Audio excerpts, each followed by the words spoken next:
Hey friend, Sherri James here.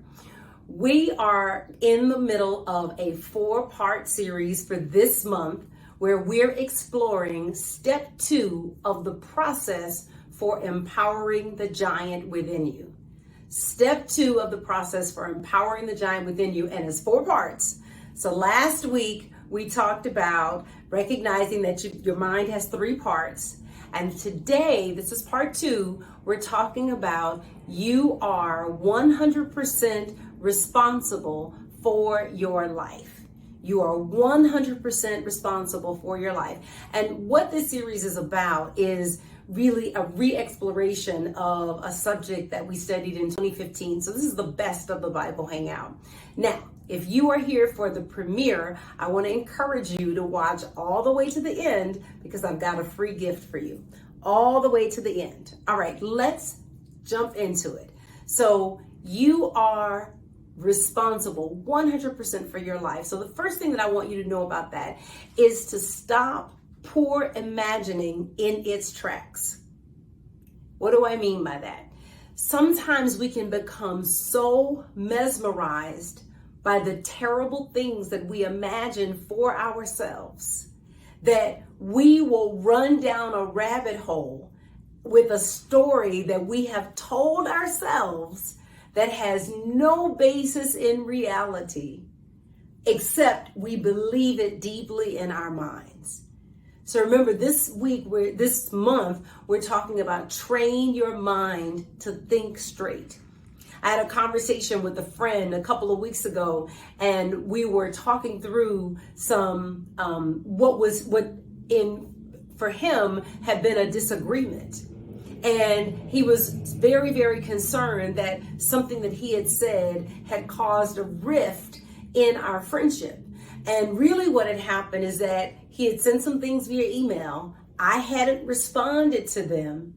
And then he told a story in his mind about the fact that I didn't say anything and what I might be feeling and what I might be thinking. And so we want to stop poor imagining right in its tracks. Stop getting mesmerized by the stories that we are telling ourselves, because we will imagine terrible calamities that haven't happened.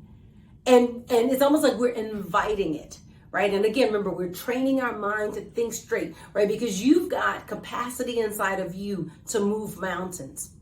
But when you're imagining, when you're using your imagination poorly, you actually interfere with your ability to use that power that's inside of you. The second thing I want you to do is I want you to turn off the news.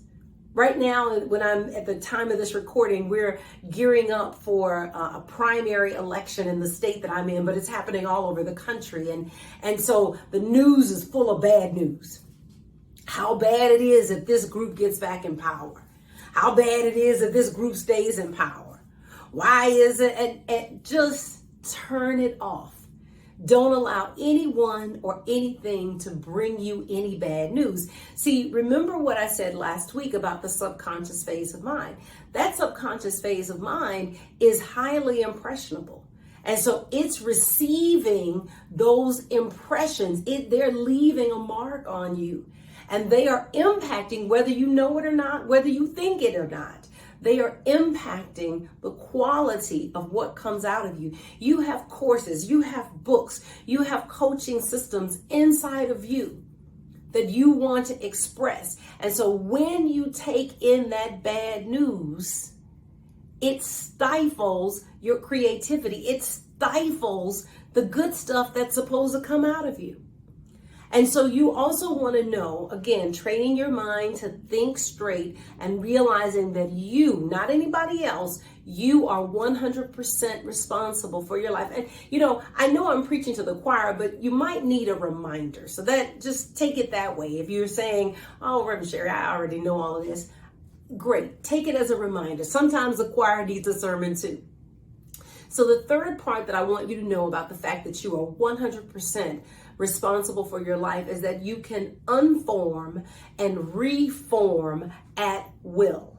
You can unform and reform at will. So if there are experiences that you are having, if you have been in a slump with getting your course out, if you have been in a slump with promoting your book or finding new clients, that you can unform that slump and you can reform a thriving experience, and you can do this at will. This is available to you. And it was this lesson, quite honestly, that helped me regroup personally as an online content creator after everything fell apart. I shared with you guys last week that in 2015, I was reliving it as I was going back through this series, because that was right when everything happened. Like literally, I was changing diapers, those of you parents who had 9 months to get ready for a child, I had a good 48 hours. And all of a sudden I'm changing diapers. I could remember a time when I used to teach Bible on Sundays, and I literally remember being in Bible class and smelling that stinky diaper, and it was like, I gotta handle this. And I literally put the class on pause and went and handled that and then came back. I mean, man. So it was through that experience of feeling like everything had been put on my shoulders that I had to get up and say, you know what? I am 100% responsible for my life. And so I've got to figure out how to pick up this dream of putting out these courses, even in the midst of this. My responsibilities, I'm not giving up ministry. I love ministry. I'm not giving up mommyhood. I love this kid so deeply. And so I had to work on that. And so one of the things that we work on in my mastermind for ministers who also coach is mindset. Because there was a mindset that I had to change, a story. I had to tell a different story.